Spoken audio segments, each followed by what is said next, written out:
right when my big brother, former chairman, former governor of Kebbi, and the Minister of Budget and Economic Planning actually was speaking. So I was able to catch up a little bit of some of the things that he said. Indeed, there is no time for northern Nigeria than now. This is the best time actually to look at our areas of competitive advantage. We have to be realistic with ourselves. We cannot actually be everywhere, but we have to look at the areas where we know that we have competitive advantages, and we have to show appreciation and participate. Everywhere I am, I have the opportunity to mention this, and I'm happy both the Minister for Budget and Economic Planning as well as the Minister of Finance are here. Nigeria is facing lots of challenges at the moment. Two of the major reforms that have faced these economic challenges have to do with the unification of the foreign exchange as well as the withdrawal of subsidy. But they have also brought a lot of goodness, at least for some of our leaders.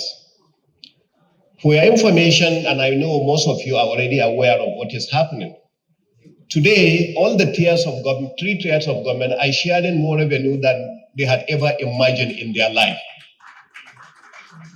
For the first time this month, as a matter of fact, we have seen actually over 2.2 trillion that has been shared, between the 3 tiers of government. When I first came as a governor in 2019, we were sharing anywhere between 590 billion to 620 billion max. So today we are sharing 4 times that amount. Now, what does that mean to a common man, to somebody who is going through the hardship of these reforms?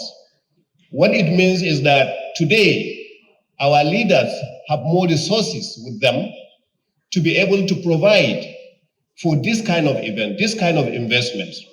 So in Nassarawa State, we say we have to put our mouth, actually, all the noises where we are. We always say we are a state of solid minerals.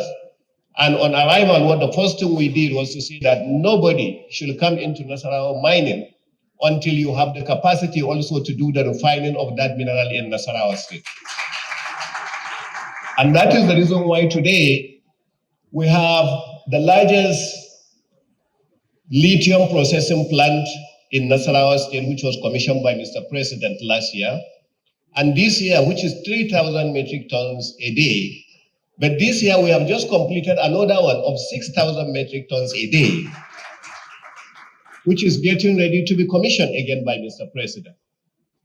So we have to commend President Bola Ahmed Tinubu and all his reformers who have worked so hard, to take the bullet on behalf of everybody.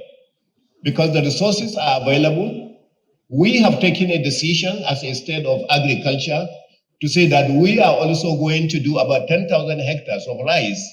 Last year we harvested 2,000 hectares. This year we cultivated roughly 3,300. And my dream is that before I leave as a governor, we have anywhere between 7,000 to 8,000 hectares of land for rice. So this is what we have to do. Being an oil and gas person myself, since we came, we've been hearing about the story that there's oil in the north, oil in the north, oil in the north. I want to sincerely thank former President, the late Muhammadu Buhari, for standing behind us to ensure that that exploration actually began. He is not alive today, but we must give him the credit for that. And I thank the management of NNPC at the time, Mele Kyari, for the wonderful thing that they did.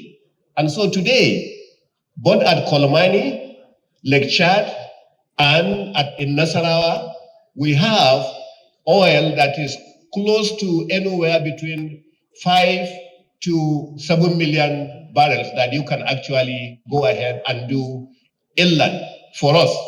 So we must take it serious. We must come in. We don't go into areas that we are not strong. What I do is that in Nassarawa, I just pick about 2 or 3 areas that I know we have the competitive advantage and I concentrate on them. I don't want to go into areas of grammar. I go into areas that I know we have the capacity and we can fund it.